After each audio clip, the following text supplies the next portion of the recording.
दृष्टिकोण बनाते हुए मानव ही दिखाई देता है, कोई दुश्मन दिखाई नहीं देता है।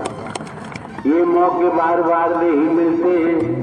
अब धूप छांव है, थोड़ी देर पहले धूप का प्रकोप था, अब देखिए परमात्मा ने कैसी मेहर की है, छांव भी कर दी। उसके बावजूद भी हम उतावले बनकर, पागल बनकर चक्कर काटते रहे, खड़े रहे, आपसी बातें करते रहे। ऐसे लोग स्त्री पुरुष दुर्भाग्यशाली होते हैं, वो कभी सौभाग्य को प्राप्त नहीं कर सकते। जिस ध्येय को लेकर आए हैं, लक्ष्य बनाना चाहिए कि हमें दर्शन करना है और ब्रह्मवाणी को सुनना है, सेवा के महत्व को समझना है।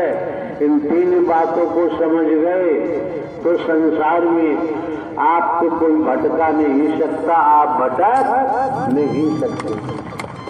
पूरा रहस्य, राज, हकीकत आपके सम्मुख खोली जाती है। एक बार टेलीविजन पर हमने देखा, सुना, मुनि वशिष्ठ जी ने रामचंद्र जी से कहा कि राम, अयोध्या में संतों का आगमन हो रहा है। राम ने पलट जवाब दिया, गुरुदेव, जब संतों का आगमन अयोध्या में हो रहा है, इससे बड़ा सौभाग्य अयोध्या का और हो ही नहीं सकता। अगर आप सभी वस्त्र जैसे भी पहने हैं, संत प्रवृत्ति है आपके अंदर, महात्मा प्रवृत्ति है, लेकिन लुटेरे मत बनना। लुटेरा बनने की जरूरत नहीं है, छीना झपटी की जरूरत नहीं है। जैसे मधुमक्खी कितनी मेहनत करती है, जगह जगह से पुष्प फूलों से पराग लाकर इकट्ठा करती है, और उसी पराग, उसी शहद को कोई आता है और उसे तोड़ करके ले जाता है। मधुमक्खी के पल्ले कुछ भी नहीं पड़ता है। अगर हम दंड बंद करते हुए, बुराइयों में जीवन को व्यतीत करते हुए धन संग्रह करने के लिए अपराध करें और कोई कृत्य करें, बाबूजी भोगना पड़ता है। बिना भोगे बचाव संभव। अच्छा कर्म है तो उसका परिणाम सामने आएगा, बुरा कर्म है तो उसका परिणाम सामने आता है।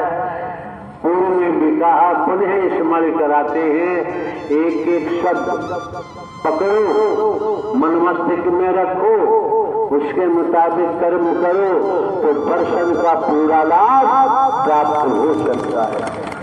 परम सद्गुरु देवा खोजने का प्रयास करो। संसार का ज्ञान आत्म कल्याण के लिए जरूरत नहीं। खोजो, नारायण साकार हरि मायाधीश है, जीव माया अधीन है, माया में बंधा हुआ है।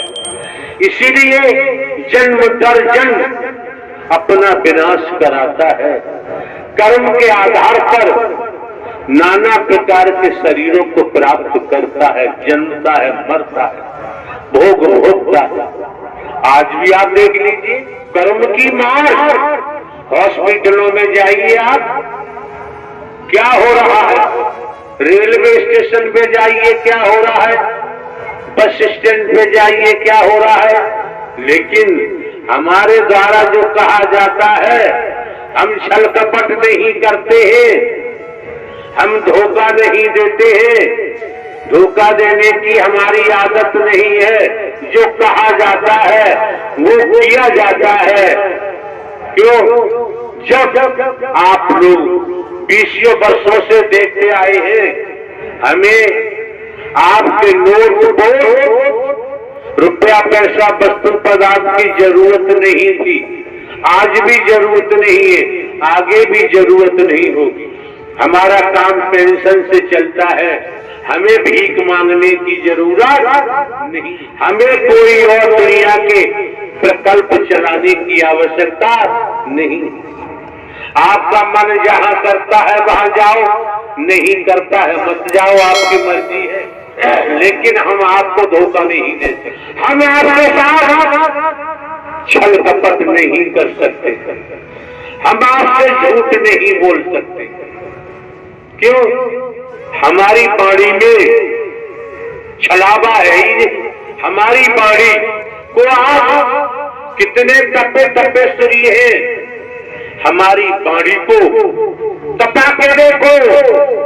अगर आपने हमारी वाणी को तपा के देखा तो निश्चित ही आप नर से नारायण की तरफ सफर करेंगे। इन शरीरों का कोई पता नहीं है किस समय प्राणवायु निकल जाए। तो नारायण साकार हरि परमात्मा मायाधीश है, जीव माया अधीन है। इसीलिए कहा गया है रज तम सत, रजोगुण तमोगुण सतोगुण। ये त्रिगुणी माया है और त्रिगुणी माया में पूरा ब्रह्मांड लिपायमान है। जो मायापति है नारायण हरि, माया नारायण हरि परमात्मा की चेरी है, दासी है। हरि परमात्मा ही आत्म कल्याण कर सकते हैं। नारायण साकार हरि जी के भजनों के चैनल पर आप सभी का स्वागत है। आप सब कैसे हैं? प्रभु जी की कृपा से आप भी स्वस्थ और मस्त होंगे। तो परमात्मा के भजनों के चैनल पर आपका स्वागत है। एक बार प्रेम से बोलिए नारायण साकार हरि की संपूर्ण ब्रह्मांड में सदा सदा के लिए जय जयकार हो, जय जयकार हो, जय जयकार हो। नारायण हरि हमारे पिता हैं और मात जगत जगदम्बे माँ। इन दोनों के चरणों में मेरा कोटि कोटि प्रणाम, मेरा कोटि कोटि प्रणाम। तो प्यारी दुलारी सास संगत जी, आप सब हमें सपोर्ट करते हैं, बहुत अच्छा लगता है। तो प्रभु जी के आप भी प्रवचन सुना करें। प्रवचन जब भी आप सुनेंगे नया मोड़, नया रास्ता मिलता ही रहता है। परमात्मा के भजनों, प्रवचनों में और भजनों में बहुत शक्ति है। आप देखिए अजमा कर, प्रभु जी के प्रवचनों में बहुत ही मधुर वाणी से जो कहते हैं परमात्मा, मुझे मेरे दिल को भी भा जाते हैं। मैं चाहती हूँ आप सब भी मन लगाकर सुनिएगा। परमात्मा के प्रवचन बहुत अच्छे हैं हमारे परमात्मा। और अगर और देखिए भैया जी, शाम को 7:30 बजे मैं इसी चैनल पर लाइव आती हूँ और प्यारे प्यारे भजनों के साथ प्रभु जी की चर्चा करती हूँ। तो आप ज़रूर लाइव में जुड़ें और प्रभु जी के भजनों का आनंद लें। तो चलिए, ये प्रवचन हमने सोशल मीडिया से लिए हैं। भैया जी प्रवचन बहुत मधुर हैं, आप ज़रूर सुनिएगा। एक बार बोलिए नारायण साकार हरि की संपूर्ण ब्रह्मांड में सदा सदा।